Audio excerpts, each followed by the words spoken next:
anunciando el reino.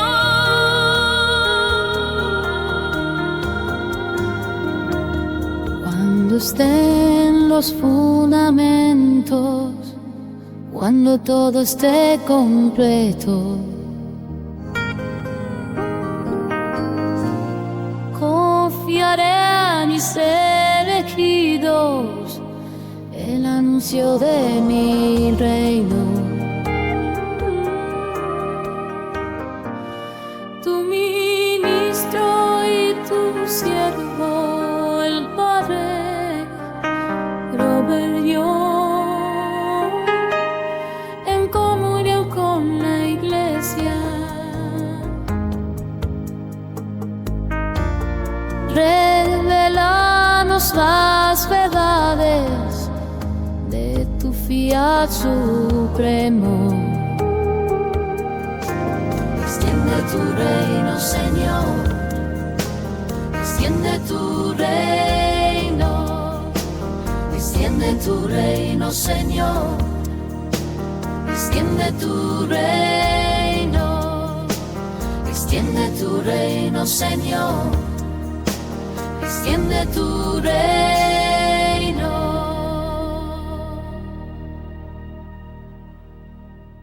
En el nombre del Padre, y del Hijo, y del Espíritu Santo. Amén. En el volumen 19-18 de agosto de 1926, él le dijo a Luisa: todo lo que te he dicho acerca de mi voluntad no es otra cosa que preparar el camino para formar el ejército, reunir a los elegidos, preparar el palacio real y disponer el terreno donde debe formarse el reino de mi voluntad, y luego gobernarlo y regirlo. Por lo tanto, la tarea que te encomiendo es grande. Te guiaré y estaré a tu lado para asegurarme de que todo se haga conforme a mi voluntad. Así que, Padre Celestial, en este glorioso tiempo nos preparamos para la venida de Jesús y una vez más nos preparamos para la llegada de su reino. Tanto al final de los tiempos como también ahora en el tiempo, cuando Él viene a nacer en nosotros y nosotros también nacemos en ese reino. Te pedimos, Padre Celestial, que nuestro propio corazón y mente, nuestra memoria, nuestro intelecto y voluntad sean el lugar donde Jesús y ese reino vengan a nacer. Que seamos los heraldos de ese reino como Juan el Bautista, María y José. Que nosotros también podamos preparar el lugar para que Él pueda nacer y para que su reino eche raíces en nuestras propias vidas, ante todo, en la vida de nuestras familias, de nuestra iglesia y de nuestro mundo, para que podamos ser quienes llamen a otros a este reino y les ayudemos a conocerlo, amarlo y poseerlo. Así que, Padre Celestial, hoy nos unimos a tu Hijo Jesús y al Inmaculado Corazón de María para que tu voluntad reine. Pedimos que Jesús, de una manera especial, nos lleve a este lugar perfecto, al reino quien perfecciona el sacrificio de la voluntad humana ofrecida en cada momento a la voluntad del Padre. Si lo hacemos en la Eucaristía, ahora hagámoslo en cada momento, en cada acto de nuestras vidas, por la intercesión de María Inmaculada, el ángel y el santo. Y en el nombre santísimo de Jesucristo, nuestro Señor, estéis presentes en su nombre ahora y siempre. Amén. Así que esta mañana, al comenzar con ese maravilloso pasaje del volumen 19, es muy bueno para nosotros recordar que esta es una temporada de esperanza. Es una temporada en la que Dios nos ha dado y nos ha recordado nuestro llamado más alto en la tierra, el llamado más alto de cualquier criatura, que es llevarlo, cargarlo al mundo, ser no solo su heraldo, sino también el de su madre, su hermano y su hermana. Y no solo estar relacionados con Él, sino convertirnos en su propio cuerpo, en su propia vida en el mundo. ¡Qué vocación tan grande y gloriosa! Así que mientras continuamos con nuestras meditaciones del volumen 12, no llegamos a concluir el pasaje del 16 de mayo, 1916, 1917, así que me gustaría terminar ese hoy solo brevemente para darle un cierre, porque realmente lo resume de manera hermosa, donde Jesús le estaba hablando a Luisa sobre las horas de la pasión y cómo estas horas de la pasión, cuando se rezan, él dijo que caen como un hermoso rocío, podríamos decir casi como una nieve, un manto blanco y puro que cubre todo en la tierra. Y él dice que incluso penetran en el purgatorio y en el cielo. Luisa dice: cuando escuché esto, me dije a mí misma, quizás mi amado Jesús, para cumplir su palabra de que por cada palabra de las horas de la pasión salvaría un alma. Quizás está diciendo esto para que no haya ninguna alma. Quizás quiere decir que no habría ninguna alma que se salvara, que no hubiera hecho uso de estas horas. En otras palabras, que no hubiera nadie que no se beneficiara de estas horas. Después volví en mí misma y, habiendo encontrado a mi dulce Jesús, le pregunté si esto era verdad. Y él dijo: estas horas son el orden del universo y ponen en armonía el cielo y la tierra, además de impedirme destruir el mundo. Siento que mi sangre, mis heridas, mi amor y todo lo que hice vuelven a ponerse en circulación. Y luego fluyen sobre todos para salvarlos a todos. Además, a medida que las almas hacen estas horas de la pasión, sano mi sangre y mi herida, y mi ansiedad por salvar almas vuelve a cobrar vida, y siento que mi vida se repite en mí. Así que, de una manera especial, estas horas de la pasión, o la repetición, la imitación, aunque de una forma mucho más profunda que simplemente imitar a alguien, están reproduciendo el efecto de lo que Jesús mismo ha hecho. ¿Y no es maravilloso que, en realidad, lo que Él dice es que cualquier acto en la divina voluntad va a hacer eso? No, no se trata solo de rezar las horas de la pasión. No, esa es una oración muy poderosa y una forma muy poderosa de compartir su luz y repetir su luz. Pero Él dice que cada acto, cada respiro y cada latido de nuestro corazón está repitiendo su propio respiro, su propio latido y su camino mientras estuvo en la tierra. Y aunque sus actos más grandes, sin duda, fueron los de las últimas 24 horas de su vida, donde sufrió tanto y murió por nosotros, y luego resucitó de entre los muertos, esos, ya sabes, ese misterio pascual es la culminación de toda su vida, así que todo lo contenido en ese misterio pascual para nuestra redención. De hecho, la Iglesia dice que el reino realmente no llegó hasta la muerte y resurrección de Jesús. Es interesante para nosotros recordarlo porque todo lo que Jesús hizo en su vida conducía a esa muerte y resurrección. Y así la Iglesia dice en el número 2816 del Catecismo que el reino de Dios ha estado viniendo desde la última cena. Y en la Eucaristía está en medio de nosotros. Dice que se proclama a lo largo de todo el Evangelio y que ha llegado en la muerte y resurrección de Cristo. El reino llegará plenamente en la gloria cuando Cristo lo entregue a su Padre, lo cual es, por supuesto, el fin de los tiempos. Pero el Catecismo dice muy claramente que el reino de Dios ya vino al mundo en Jesús y de una manera muy poderosa a través de su muerte y resurrección. Así que cuando rezamos el Rosario de la Pasión, no solo estamos recordando algo, estamos entrando en esa muerte. En esa pasión, muerte y resurrección de Jesús, Él dijo poderosamente: porque estás entrando conmigo. Estás sufriendo interiormente lo que yo pasé en mi propia divinidad y en mi propia alma, tanto en su humanidad que podía verse, pero lo que Él vivió en su divinidad no podía verse. Así que Él está diciendo, ahora cuando haces estas horas de la pasión, estás compartiendo con Él lo que su divinidad experimentó en esa pasión. Y eso es lo que, de una manera muy especial, trae este reino de la voluntad como Padre para reinar en la tierra a través de su muerte y resurrección. Fue completo en lo que Él hizo, pero no se ha completado aquí en la tierra a través de nosotros, la Iglesia. Y por eso, de eso se trata lo que hacemos, de traer la venida del reino a la mayor plenitud y totalidad posible cooperando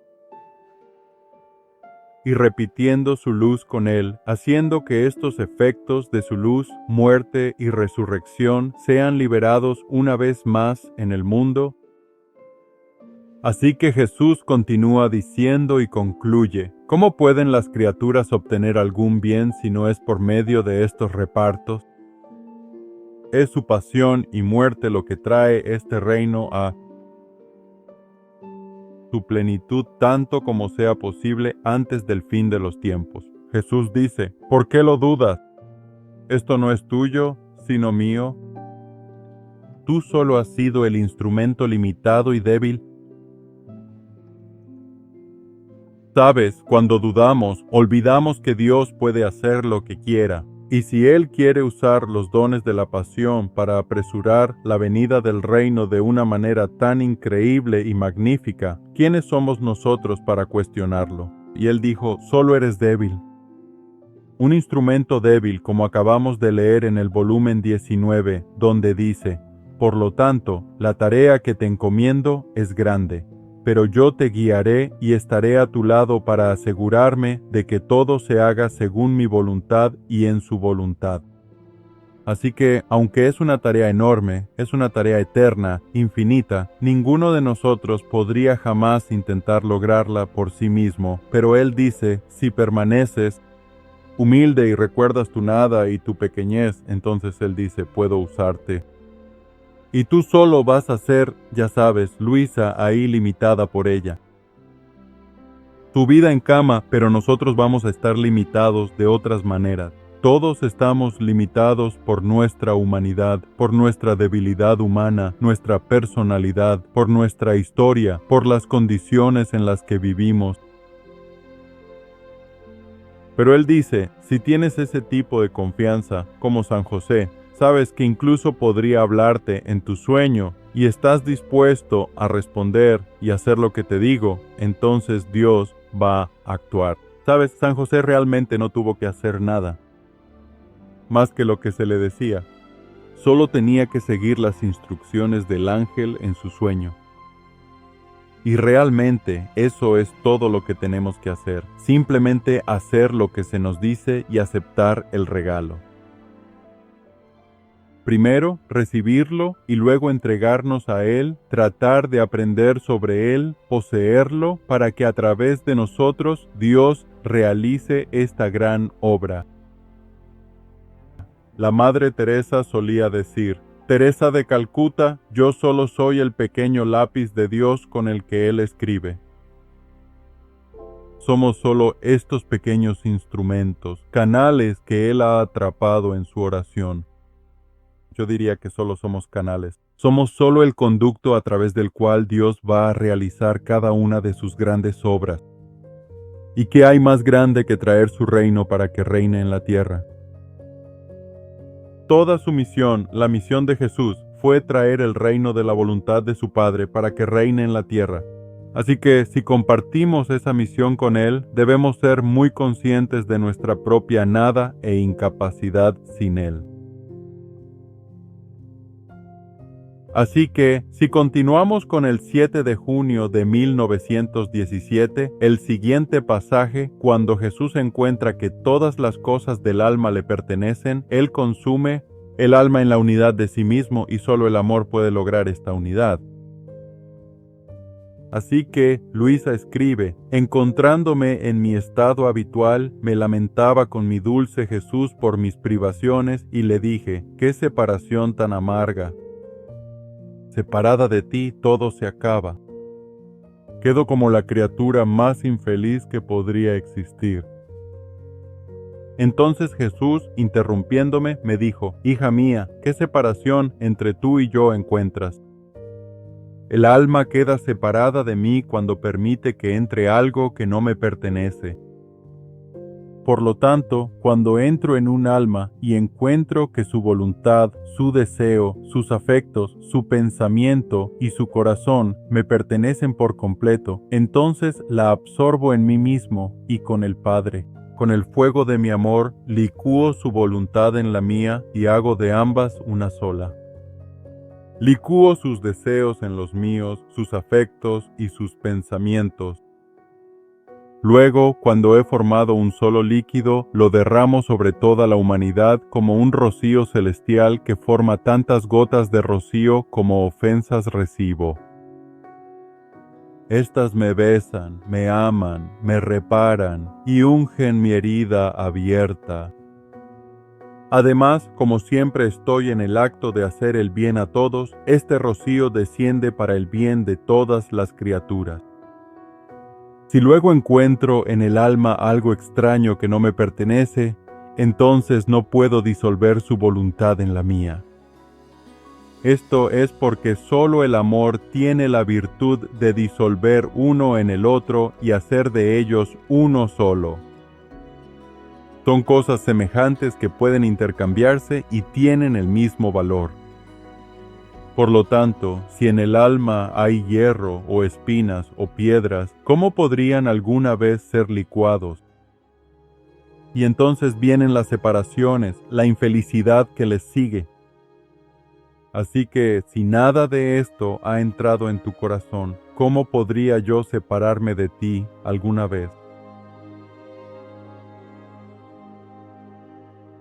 Así que Jesús le está recordando a Luisa, quien a menudo, ya sabes, tan a menudo comienza sus pasajes, si no es que casi siempre, con este lamento de que Jesús se ha separado de ella. Y ella siente esta separación profundamente en su corazón, en su alma. Y a Jesús le encanta, por supuesto, venir en ese momento y consolarla. Y creo que probablemente por eso ella se lamenta tan a menudo, porque es entonces cuando Él viene. Pero Él la consuela diciéndole, ya sabes, Luisa, si hay algo en ti que ha causado esta separación. Si es alguna duda o algún miedo, algún pecado, algún mal, entonces Él dice que realmente hay una separación. Pero Él dice que si eso no ha sucedido, entonces no hay nada de qué preocuparse, que en realidad no estás separado de Él.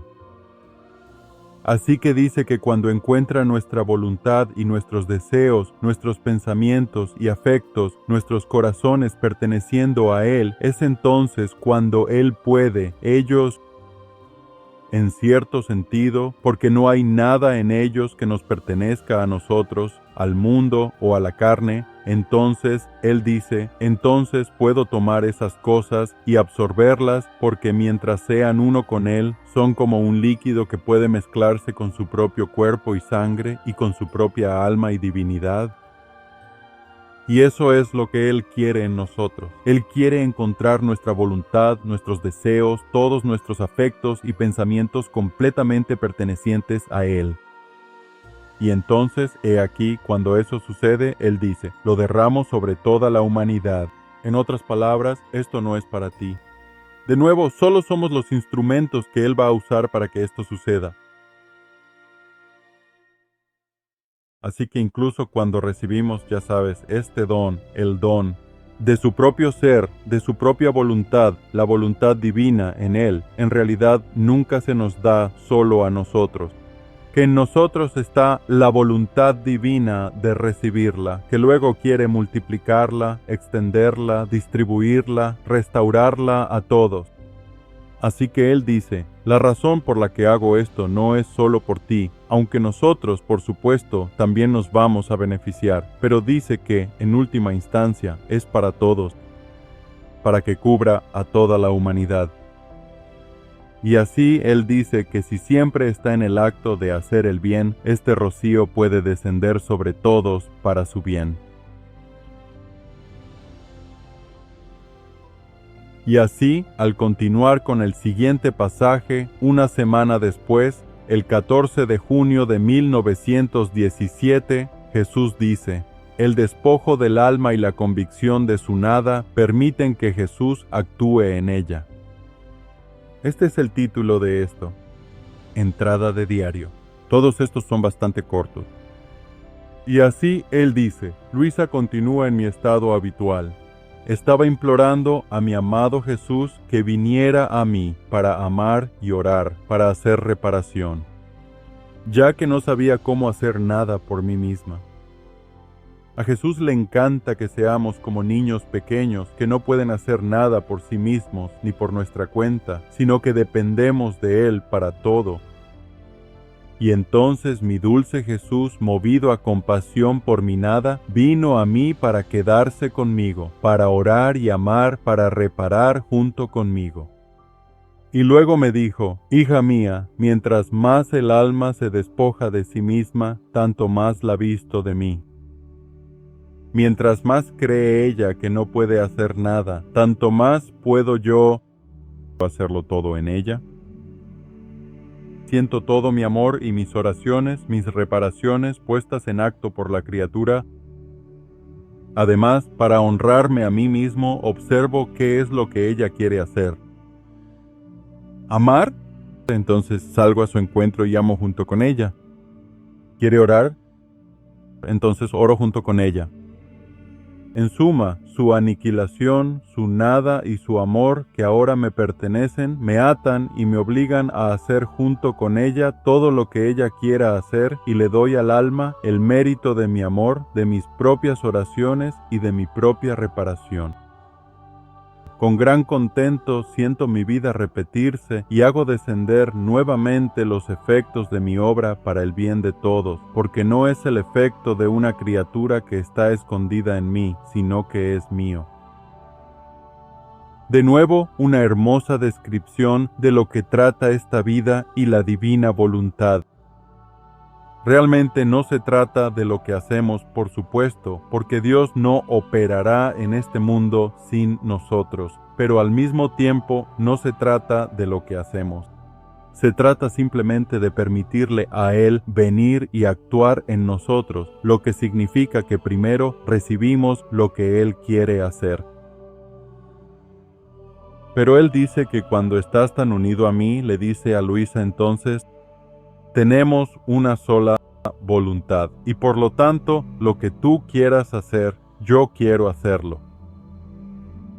Es una imagen hermosa de esa unidad de los esposos aquí en la tierra, de la novia, la iglesia con su esposo, Cristo, o incluso de las personas casadas.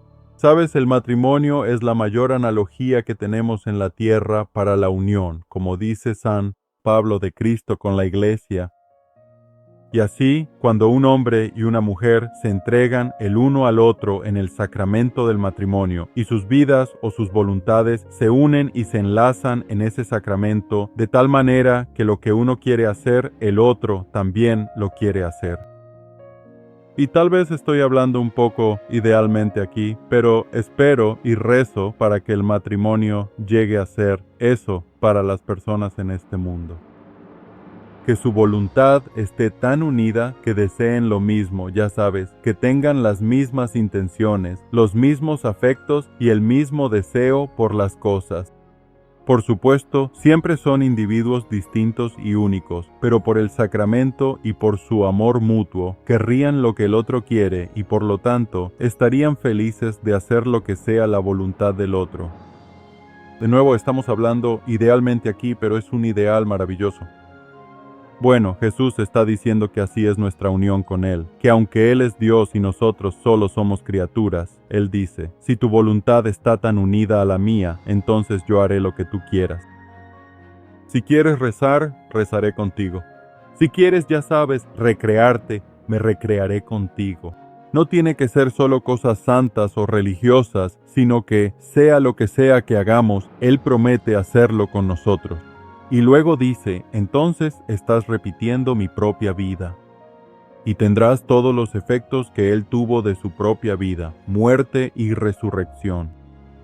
Esto no es porque sean el efecto tuyo, una pobre criatura, sino porque son los efectos de Jesucristo, Hijo de Dios, que es tanto Dios como hombre.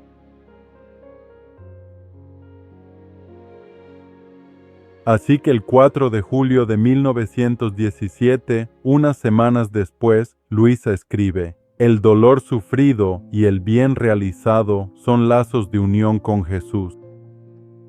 Él va a continuar con este tema de cómo se da esta unidad, porque quien obra o vive en la voluntad divina vive con Jesús su propia vida eucarística en los sagrarios del mundo. Continuando en mi estado habitual, me sentí sufriendo un poco y además mi adorable Jesús al venir a mí se colocó justo delante de mí. Y parecía que entre Jesús y yo había tantas líneas eléctricas de comunicación.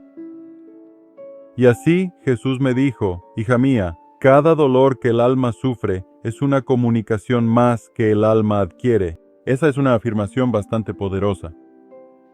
Cada dolor, y Dios sabe que tenemos, ya sabes, cada día tenemos al menos uno, me imagino, o generalmente más de uno. Pero sean cuales sean nuestros pequeños dolores, y estoy seguro de que aquí no se refiere solo a dolores físicos, sino también a dolores mentales, angustias mentales, dolor espiritual, sentimientos como los de Luisa de que tal vez Dios se ha separado de nosotros. Cada dolor que el alma sufre es una manera más de estar unidos a Él, una manera más de crecer en esta unión con Dios, en esta comunicación entre ellos. Esto es así porque todos los dolores que la criatura puede sufrir, primero fueron sufridos en mi humanidad y ocurrieron en el orden divino. En otras palabras, no fueron solo dolores humanos los que Jesús sufrió, fueron dolores divinos porque esa divinidad, aunque distinta, siempre estuvo perfectamente unida a su humanidad en todo lo que experimentaba. Y así, esto no es una mezcla, son separados. De nuevo, es muy parecido a los esposos que sufrirían el uno por el otro, lo que están atravesando. Bueno, la divinidad de Jesús pudo, en cierto sentido, participar en la humanidad, en el sufrimiento de su humanidad, de tal manera que ese sufrimiento se convirtió en un remedio efectivo, reparación y redención para todo nuestro sufrimiento de todos los tiempos. Así que, cada vez que lo unimos a su sufrimiento en su humanidad, también se va a unir a su divinidad, lo que por lo tanto lo hace efectivo nuevamente para todos. Así que él dice, ya que la criatura no es capaz de sufrirlos todos juntos, todo lo que él sufrió, él lo sufrió. Solo imagina, en cada momento de su vida, él estaba sufriendo los dolores de cada criatura que alguna vez viviría, desde Adán hasta el último. Y por supuesto, solo su divinidad podía darle el poder para soportar ese tipo de sufrimiento. Pero él dice, tú como una pequeña criatura no puedes hacer eso porque, ya sabes, probablemente todos estaríamos caeríamos muertos de tanto sufrimiento porque no tenemos la divinidad por naturaleza para sostenernos. Así que él dice, mi bondad te comunica estos dolores poco a poco. Sabes, a veces no se siente tan poco. A veces puede ser, ya sabes, como si sintieras que es cada vez más y más. Pero él dice, además, a medida que te los comunica, así crecen las cadenas de unión conmigo, no solo los dolores, sino también todo lo bueno que la criatura puede hacer. En otras palabras, cada acto que tenemos como voluntad divina, ese es un buen acto con una buena intención. Él dice que cada acto en la voluntad divina forma esta comunicación, este canal de esta corriente eléctrica, como él dice, con él. Y así se desarrollan los lazos entre yo y el alma.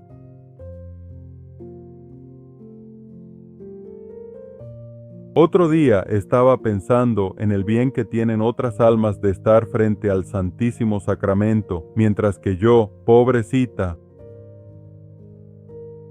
llamándose a sí misma pobrecita, un poco de autocompasión ahí, se le negaba este bien.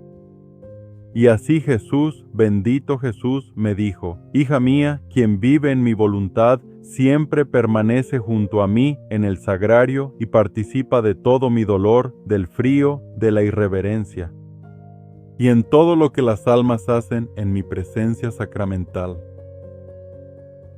Así que él está diciendo que, ya sabes, aunque Luisa no tiene el Santísimo Sacramento reservado en su habitación cuando está en el apartamento.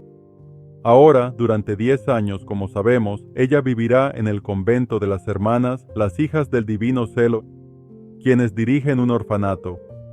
Y su habitación allí estará, de hecho, frente a la capilla, y tendrá una vista directa del sagrario. Así que durante 10 años de su vida, esto no sería cierto. Pero este volumen 12 fue escrito antes de que eso sucediera. Así que ella no tiene el Santísimo Sacramento. Ella tiene misa todos los días en su habitación y comulga. Pero ella, como a menudo la escucharás, se lamenta de que, otros pueden ir a la capilla y sentarse frente al Santísimo Sacramento, pero yo no puedo. Y entonces, pero Jesús dice, si estás en mi voluntad, no solo estás sentado frente al Santísimo Sacramento. Tú estás en el Santísimo Sacramento conmigo para recibir todo lo que yo recibo de las almas que deberían venir a verme y no lo hacen, o de las almas que están allí y no me honran por la manera en que están presentes ante mí. Solo piensa en todas las queridas reverencias y en, ya sabes, el comportamiento irreverente ante el Santísimo Sacramento, incluso las blasfemias que se cometen en su presencia, las personas que entran y no saben nada sobre su presencia, o que la desprecian o son ingratas por ella. Y así él dice, tú participas conmigo porque estás conmigo en la sagrada hostia por tu vida y la divina voluntad, porque mi divina voluntad reina en esa hostia y reina en ti. Y así estás conmigo, estás unida a mí allí. Y muchas veces Él consolará a Luisa con este pensamiento también, que incluso en los momentos o días en que ella no podía tener misa por una razón u otra, especialmente cuando era más joven, y ella dirá, Jesús le dirá, pero tienes la fuente de la Eucaristía en ti. Y por supuesto, esto no niega ni disminuye de ninguna manera el honor y la gloria que todos debemos dar al Santísimo Sacramento y el deseo de adorarlo y estar en su presencia. Esa es la nutrición para la divina voluntad en nosotros o para recibirla.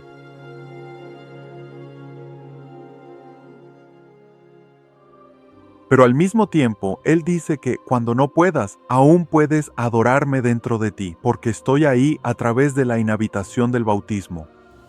Me has recibido muchas veces, espero, en la Eucaristía. Y así, de muchas maneras, estoy ahí porque también tienes la fuente de la Eucaristía que es mi propia voluntad divina reinando en ti. Así que Él dice, quien vive en mi voluntad debe sobresalir en todo. Porque ella siempre tiene el alma, siempre tiene el lugar reservado de honor. Entonces, Luisa, ¿quién recibe más bien, el que está delante de mí o el que está en mí? Sabes, es una gran pregunta. ¿Recibes más honor, más gracia, más efectos de la Eucaristía estando frente a ella o estando inmerso en ella, viviendo tu vida como si estuvieras en la Eucaristía y la Eucaristía en ti? Y de nuevo, no es para disminuir de ninguna manera. Queremos dejar esto muy claro. Esto no quiere decir que no sea algo bueno, importante, santo y necesario para nosotros adorar a Jesús y estar en la presencia del Santísimo Sacramento, porque esa presencia sacramental es diferente y nunca podrá ser exactamente lo mismo que la inhabitación de la Trinidad. No son lo mismo. Pero Él está diciendo que también me tienes presente de otra manera, con la fuente de la voluntad divina, con la inhabitación de la Trinidad, que siempre puedes encontrarme ahí. Y eso es justamente lo que Él tanto anhela, nuestra plena conciencia y nuestra unión continua. Esta unión que se hace permanente con Él en absolutamente todo momento. Por lo tanto, a quien vive inmersa en mi voluntad, no le tolero ni siquiera un solo paso de distancia entre ella y yo, ni tampoco permito ninguna división de los dolores o de las alegrías. Quizás la tendré en la cruz, pero siempre la tendré conmigo. Y estoy convencido de que esto se nos ha dado, este don de la voluntad divina y el conocimiento de ella, como la manera en que Dios quiso que la humanidad estuviera siempre en unión con Él. Y por supuesto este camino se perdió. Y así, si piensas en todo lo que la Iglesia ha atravesado en estos 2000 años, podríamos decir que todo ha sido una preparación y un anhelo para que esta unión vuelva a suceder, para que se dé esta comunión perfecta. Y que se restaure el matrimonio entre el alma y Dios. Y hermanos y hermanas, esto es lo que hace que el don de la voluntad divina sea tan grande y tan poderoso en nuestro tiempo. Porque aunque muchísimas almas del pasado, muchos santos y cristianos y católicos, han vivido esta unión en gran medida por sus vidas santas y por su virtud, y por su unión con Dios y a través de la gracia de Dios y los sacramentos de la Iglesia y su fe, Él dice que siempre ha habido algo que faltaba allí. Y saben, tantas veces, no importa dónde esté, siempre me encuentro con alguien, especialmente si estoy presentando este don de la voluntad divina a personas en parroquias o donde sea, en casas.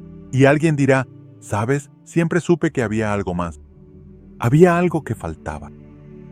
En mi vida, e incluso en nuestra fe en Cristo, que había algo más que Dios tenía para nosotros antes del fin de los tiempos, no como una nueva dispensación o una nueva revelación privada, sino como una plenitud de entendimiento y una plenitud de capacidad para vivir la vida que Él nos había dado, de una manera más profunda y al mismo tiempo más sublime y exaltada.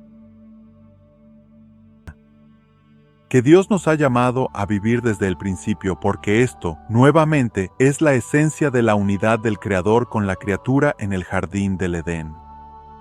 Y esta unidad es precisamente lo que estaba representado por el árbol de la vida del cual podían comer, porque eso era lo que sostenía esta unidad de la voluntad humana y la voluntad divina en ellos. Cuando pecaron, perdieron el árbol de la vida. Fue el árbol de la vida lo que perdieron. Fue esta capacidad de unirse ya con la voluntad de Dios lo que perdieron y por eso tuvieron que abandonar el jardín. Y de hecho, el Génesis dice que tuvieron que salir del jardín porque ya no se les permitía comer del árbol de la vida. Y así, lo que Dios ha hecho a través del árbol de la vida de la cruz, ahora Jesús con su vida, muerte y resurrección, es que ha restaurado el árbol de la vida a la humanidad al darnos el fruto de ese árbol, que es el don de la voluntad divina. Y así, al darnos de nuevo el árbol de la vida, no tenemos el jardín. No vamos a regresar al jardín, a ese estado de inocencia o perfección. Ese modo de vida, esos dones preternaturales que Dios le dio a Adán y Eva. Pero sí dice que al tener de nuevo el árbol de la vida a través de Jesús, a través de su cruz, que se ha convertido en el nuevo árbol de la vida, y ahora tenemos el fruto de ese árbol, que es el conocimiento de que podemos volver a Él, que podemos tener este don original, esta gracia original de la creación que Dios quería que compartiéramos con Él. Y esto es lo que nuestro mundo necesita saber. ¿Por qué? Porque no es algo que tengamos que ganarnos. No es algo que obtienes por ser, ya sabes, una buena persona o incluso una persona virtuosa. Es un don gratuito de Dios. Y Él dice, si pudieras ganártelo, no sería un regalo. Y por eso dice, es ahora en nuestra época. Que voy a cumplir lo que el libro del Apocalipsis llama, y San Pablo llama también en su carta a los Efesios, al cumplimiento del misterioso plan de Dios. O San Pablo dice que Dios nos dio la sabiduría para comprender plenamente el misterio, el plan que Él tuvo a bien decretar en Cristo, un plan que se llevaría a cabo en Cristo en la plenitud de los tiempos, para reunir todas las cosas en Él. Así que es este plan de Dios que tenía desde el principio el que fue interrumpido. Fue interrumpido. Las líneas eléctricas fueron cortadas. Las líneas de comunicación fueron destruidas por ese pecado, esa rebelión de Adán. Y todos hemos sufrido por ello durante miles de años. Y ahora en Cristo dice, esa línea de comunicación ha sido restaurada. La energía eléctrica, las luces están encendidas de nuevo y podemos recibir una vez más del árbol de la vida, el fruto de la voluntad divina. Y así dice, por eso quiero que siempre estés en mi voluntad para darte el primer lugar en mi corazón sacramental. Ahora bien, ¿qué es el corazón sacramental de Jesús? Es el corazón de Jesús que, por supuesto, late en la Eucaristía. Así es. Ese verdadero cuerpo, sangre, alma y divinidad, tiene un corazón vivo allí en ese cuerpo suyo, con sangre real fluyendo por él que recibimos cuando comulgamos. Y él dice, pero este corazón sacramental ahora te lo he dado a ti. Te he dado este corazón sacramental para que lo compartas conmigo. Y dice, quiero sentir tu corazón latiendo en el mío con el mismo amor y el mismo dolor. Quiero sentirme sanado. Tu voluntad en la mía, que al multiplicarse en todos, me da con un solo acto las reparaciones de todos y el amor de todos. Además, mi voluntad en la tuya, mi querer actuando, operando en el tuyo, que hace que tu pobre humanidad sea mía. ¿Sabes? Eso identifica nuestra humanidad con la suya, y además Él la posee, porque le pertenecemos a Él. Él dice, entonces la eleva ante la majestad de mi Padre como una víctima continua. ¿No es hermoso? Así que no solo somos uno con Él en su corazón sacramental y en la Eucaristía, sino que Él dice, tú te conviertes en la víctima. Y Él diría en otro lugar, y otro tema hermoso es que también nos convertimos en sacerdotes con Él. ¿Sabes? Nos convertimos en el sacerdote, el altar y la víctima del sacrificio. Así que algunas personas preguntarán, bueno, ¿tengo que ser un alma víctima como Luisa? Y la mayoría de la gente espera que la respuesta sea no, porque Luisa sufrió terriblemente. Pero al mismo tiempo, sí, todos lo seremos. En nuestra fe en Cristo, todos somos víctimas con Jesús. Hebreos dice, la carta a los Hebreos, que todos nos ofrecemos como sacrificio junto con Jesús. Eso es lo que es la Eucaristía. Cuando ofrecemos los dones a Dios nuestro Padre, nos estamos ofreciendo para ser transformados en Cristo, no solo el pan y el vino, sino nuestras propias vidas, nuestras propias almas y cuerpos. Así que Él dice, pero quiero sentir tu voluntad en la mía. Jesús quiere saberlo, Él quiere escucharlo, Él quiere verlo. Él quiere sentirlo, hacer ese deseo y esos actos intencionales de estar unidos a Él. Y así Él dice, cuando esto sucede, entonces puedo elevarte. Es una imagen hermosa de Jesús el sacerdote. Solo imagina que cada vez que se celebra la misa, el sacerdote en persona de Cristo es el altar, Cristo. Jesús está ofreciendo, el sacerdocio de Jesús te ofrece al Padre como víctima junto con Él. Y así es esta ofrenda de sí mismo, de los elementos de pan y vino, pero también te está ofreciendo a ti y me está ofreciendo a mí, al Padre. Como Él dice, no solo una víctima de vez en cuando no me siento bien o tengo que sufrir un poco, sino que quiero que seas una víctima conmigo todo el tiempo. Lo hermoso en el prefacio de la Misa del Sagrado Corazón, que decimos muchas veces los viernes, donde el prefacio dice, que Él nos lleve consigo en su propio sacrificio perfecto. Que Él nos incorpore, que nos haga uno con su propio sacrificio. Es una manera muy hermosa para nosotros de imaginar el ofertorio en la misa y la consagración, que Jesús nos toma en su sacerdocio y en su condición de víctima. Y nos ofrece como una víctima continua al Padre.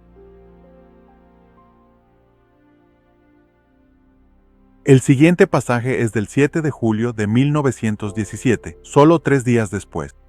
El título es Para quien hace la divina voluntad. Y por cierto, siempre que, después más o menos del volumen 11, él dice, hace la divina voluntad, normalmente se referirá a vivir en la divina voluntad, a menos que aclare que hay una diferencia, a menos que esté hablando del contraste. Pero normalmente, si solo está hablando de hacer la voluntad de Dios, después de que ella ha recibido esta plenitud de la enseñanza, se refiere a aquellos que viven en la divina voluntad. Él dijo que, para ellos, todas las obras de su vida están presentes y en acto. Así que Luisa dice, me estaba fundiendo de nuevo en mi dulce Jesús, pero me veía tan miserable que no sabía qué decirle. Y así, para consolarme, mi siempre amado Jesús me dijo, hija mía, para quien vive en mi voluntad, no existe ni pasado ni futuro, sino que todo está en acto presente. Además, así como todo lo que hice y sufrí está en acto presente. De modo que si quiero dar satisfacción al Padre o hacer el bien a las criaturas, puedo hacerlo, como si estuviera en ese acto de sufrimiento y de obrar ahora mismo. Así, lo que la criatura puede sufrir y hacer en mi voluntad se funde con mis dolores, mis obras, y se hacen uno solo. Además, cuando el alma quiere atestiguar su amor hacia mí con estos dolores, puede tomar los dolores sufridos en otros momentos, que permanecen en acto, y dármelos para duplicar su amor, multiplicarlo y hacer satisfacción hacia mí. Entonces, al ver el ingenio de esta criatura que pone su hacha como en un banco para multiplicarlos y obtener intereses, para así darme más amor y satisfacción, la enriquezco aún más abundantemente, para no dejarme vencer, es decir, superar, de modo que no pueda ser superado por su amor. Le daré mis propios dolores y mis obras para darle amor y hacerme amar aún más. Jesús no se dejará superar en este tipo de amor y generosidad. Él seguirá haciéndolo una y otra vez. Seguirá multiplicándolo para que también pueda recibir más a cambio. Porque todo lo que Él da, por supuesto, en la voluntad divina tiene que regresar. Todo el círculo de retorno hacia Él, todo lo que ha hecho por nosotros.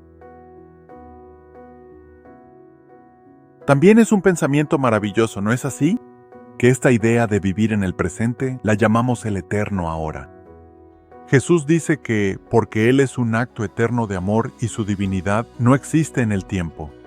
Ahora bien, sus actos en la tierra se realizaron en el tiempo, pero ahora existen en la eternidad, porque también se hicieron en la voluntad divina. Así que Él está diciendo que cualquier cosa que hizo, que realizó en la tierra, puede estar disponible para nosotros porque está presente ahora. Y por eso dice que lo único que importa es el ahora, porque en la eternidad no hay pasado ni futuro, solo existe el presente.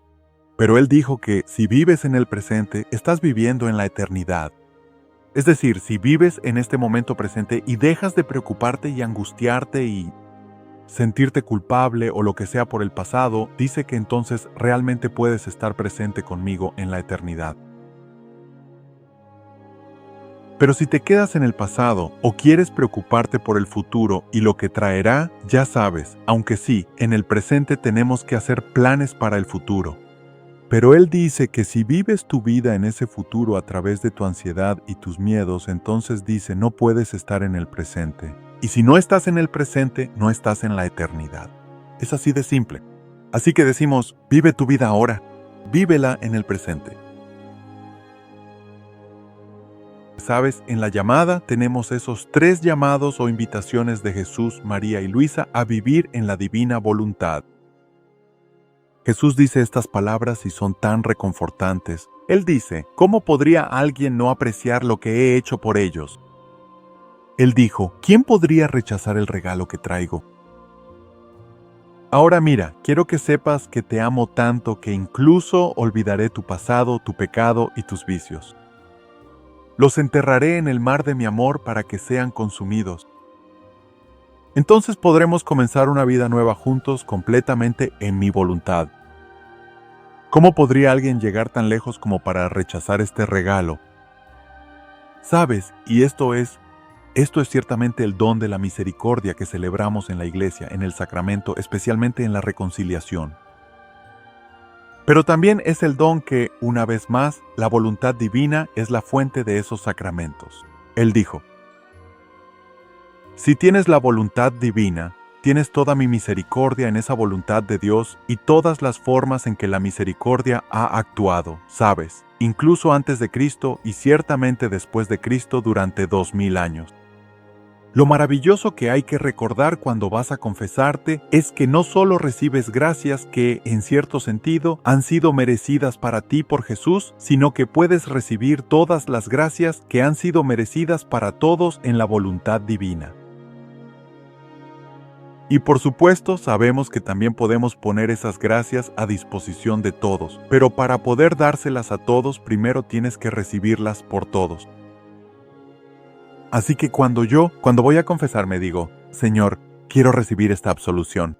Quiero recibir tu perdón junto con todas las absoluciones, todas las gracias de misericordia, todo el perdón que alguna vez has mostrado a alguien y que mostrarás hasta el fin de los tiempos. Eso es vivir en el eterno ahora. Eso es vivir en este momento presente en el que todo lo de Dios está contenido en su voluntad divina. Lo hacemos en la Eucaristía, pero también podemos hacerlo en el sacramento de la reconciliación, por supuesto. Y luego, para completar eso, quieres dárselo a todos y decir: Señor, a todos los que estén dispuestos a recibir esta misericordia, la recibo por ellos. Y ruego que esta sangre de Jesús los cubra también a ellos y que su misericordia sea derramada sobre ellos, para aquellos que puedan ser mis enemigos, para aquellos que son mis amigos, para los que más amo y los que menos me agradan, para cada alma que alguna vez vivirá. Quiero que esta misericordia sea derramada sobre ellos. Y luego quiero darte y devolverte todo el amor, la gratitud, la adoración, la gloria que recibirías si todos recibieran esa misericordia y te dieran las gracias y te amaran a cambio. Así que eso es, ya sabes, pero Él está diciendo: te amo tanto, no quiero que estés agobiado por este pasado, ni siquiera por tu pecado de ayer. Quiero que sepas que te amo tanto y mi misericordia es tan grande que si confías en mí y te arrepientes, entonces mi gracia puede ser restaurada. Y le dijo a Faustina: piensa en Faustina, que lo que más le duele más que el pecado es la falta de confianza de las personas para ser perdonadas por Él. Porque para eso vino. Ese es todo su regalo, misericordia y amor para nosotros. Y así, esa invitación también es un recordatorio de que no vivimos en el pasado. ¿Sabes? Tampoco vivimos en el futuro. Esto es todo lo que tenemos. Ninguno de nosotros sabe cómo será el mañana.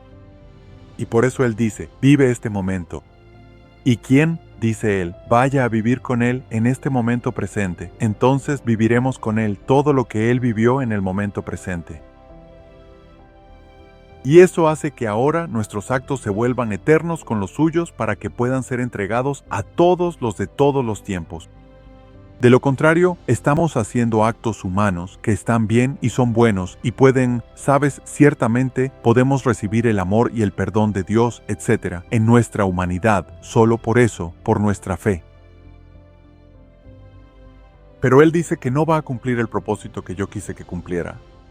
Los sacramentos no tendrán el efecto pleno que yo quería que tuvieran. Tus actos no tendrán el efecto completo que yo quise que tuvieran.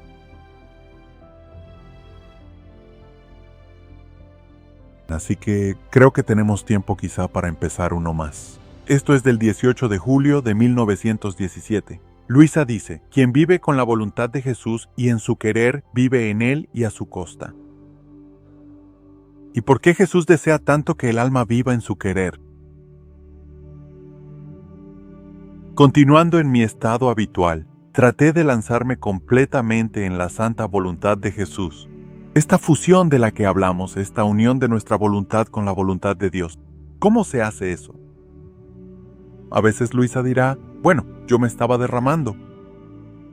Simplemente me estaba sumergiendo. Pensé: Jesús, la voluntad de Dios es ese gran océano.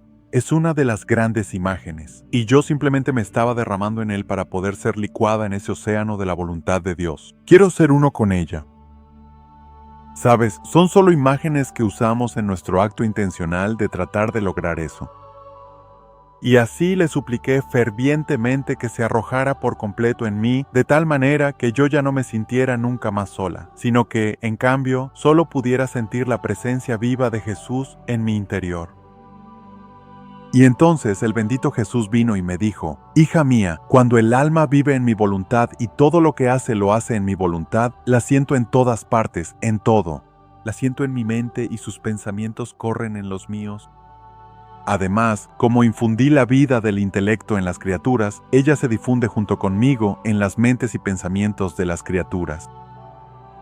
Y cuando ve que me ofenden, ella siente mi dolor junto conmigo. Es tan fascinante que él dice, ¿sabes? Incluso la distracción que podamos sentir o experimentar en la oración, a veces los sufrimientos mentales que podamos tener en la vida, la falta de entendimiento, la falta de reconciliación, sea lo que sea, la falta de armonía con otras personas en nuestra vida. Él está diciendo, si soportas eso junto conmigo, porque yo recibo eso de las criaturas. Y no sé tú, pero yo nunca he escuchado en la iglesia a nadie explicarlo de esa manera. Porque siempre hemos visto esas cosas que acabo de mencionar como cosas de las que queremos deshacernos. Bueno, no deberías tener distracciones, deberías estar totalmente 100% enfocado en tu oración y en Jesús. Bueno, ¿quién es capaz de eso para empezar? En nuestra debilidad humana, ninguno de nosotros hace eso, no podemos hacerlo. No somos capaces. Siempre vamos a tener algún tipo de distracciones en nuestra vida porque estamos involucrados e inmersos en todo tipo de cosas. Así que él está diciendo, pero en vez de adueñarte de esas distracciones y sentir vergüenza o culpa por ellas, él dijo, en cambio, mira que lo que estoy haciendo es dejarte sufrir un poco de lo que yo sufro por estas almas que nunca me dedican un pensamiento. Viven una vida totalmente distraída, totalmente carente de fe, amor o comunicación conmigo. Y él dice, quiero que experimentes un poco de ese dolor. ¿Por qué? Para que puedas compartirlo conmigo y devolvérmelo. Ahora tenemos que recordar que esto no significa, bueno, entonces no me voy a preocupar más por intentar concentrarme en mis oraciones. Simplemente me sentaré ahí durante 1 hora y estaré distraído. No, significa que estamos haciendo nuestra parte para orar y queremos estar tan atentos como podamos, pero no vamos a preocuparnos ni a molestarnos por ello. Quiero decir, Teresa, como he dicho muchas veces, tiene una gran frase. Ella dice, solía molestarme porque me molestaba. ¿Sabes? Nos molestamos porque nos distraemos por nuestra distracción y entonces eso se convierte en una distracción aún mayor. Teresa también dijo algo hermoso en su diario. Ella dijo, Teresa de Lisieux dijo, si estás dispuesto a soportar serenamente las pruebas de Jesús, si estás dispuesto a soportar serenamente la prueba de no agradarte a ti mismo, entonces serás para Jesús un lugar agradable donde refugiarse. Si soportas serenamente la prueba de no agradarte a ti mismo, ¿y qué es más desagradable para uno mismo que cuando quieres rezar y te distraes, o quieres hacer algo amable por alguien y en cambio te dejas llevar por cosas que no son tan amables? Bueno, Jesús dice que si soportas serenamente la prueba de no agradarte a ti mismo, entonces puedes ser para Jesús un lugar de refugio. En otras palabras, estas son pruebas. Estos son sufrimientos por los que pasamos en la vida. Pero normalmente solo queremos verlos como algo negativo, de lo que tengo que deshacerme. Y en cambio, los santos los ven como algo que puedo ofrecer. En su oblación, su ofrenda a Dios, todo en su vida es algo que unir a Jesús.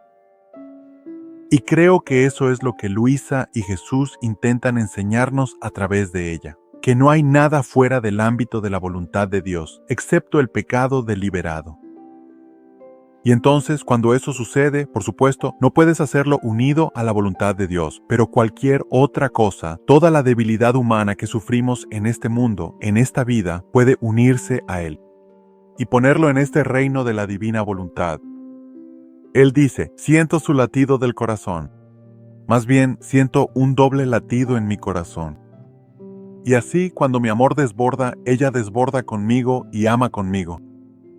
Si no soy amado, ella me ama. Por todos, para corresponder en amor, y ella me consuela. En mis deseos siento el deseo del alma que vive en mi voluntad. En mis obras siento su obra, y en todo la siento a ella. Y así, ella puede decir que vive por mí y a mi costa. Y entonces dije, mi amor, tú puedes hacer todo por ti mismo. No necesitas criaturas. ¿Por qué entonces amas tanto que la criatura viva en tu voluntad y con tu querer? Jesús dice, es cierto, no tengo necesidad de nada y hago todas las cosas por mí mismo. Sin embargo, el amor, para tener vida, quiere su desahogo. Supone un sol que no necesita de la luz, siendo suficiente para sí mismo y para los demás, pero que también existen otras pequeñas luces. A pesar de que no necesita su luz, las quiere en sí mismo como compañía, para donarse, para derramarse y para engrandecer su pequeña luz. ¿Qué mal hacen las pequeñas luces si se niegan? Ay, hija mía, cuando la voluntad está sola, siempre es estéril. Interesante, cuando tu voluntad humana está sola, no puede hacer absolutamente nada, ciertamente nada bueno. Incluso Jesús dice, yo solo hago lo que la voluntad del Padre quiere, solo hago lo que hace mi Padre. Y dice, y sin mí tampoco ustedes pueden hacer nada. Cuando el amor está solo, languidece y muere. Además, amo tanto a la criatura que quiero que esté unida a mi voluntad para hacerla fecunda, para darle la vida del amor. Y entonces encuentro mi desahogo, porque he creado a la criatura solo para derramar amor, no para otra cosa. Por lo tanto, este es mi compromiso total.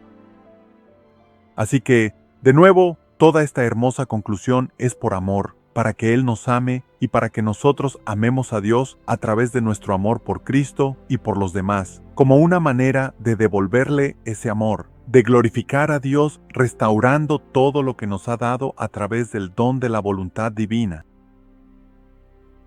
Así que gracias, hermanos y hermanas, por estar con nosotros hoy. Estaremos con ustedes nuevamente. Y permítanos desearles a todos ustedes, de parte de todos nosotros en la Divina Voluntad, quienes hemos estado estudiando, enseñando y esforzándonos por vivir de esta manera. Y esperamos que muchos de ustedes se unan a nosotros y a nuestra familia de la Divina Voluntad. Y pedimos que Dios los bendiga y los proteja.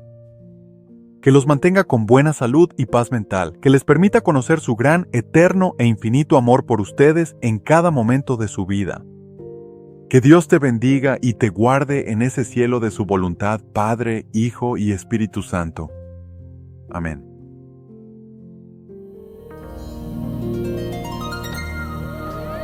Anunciando el reino,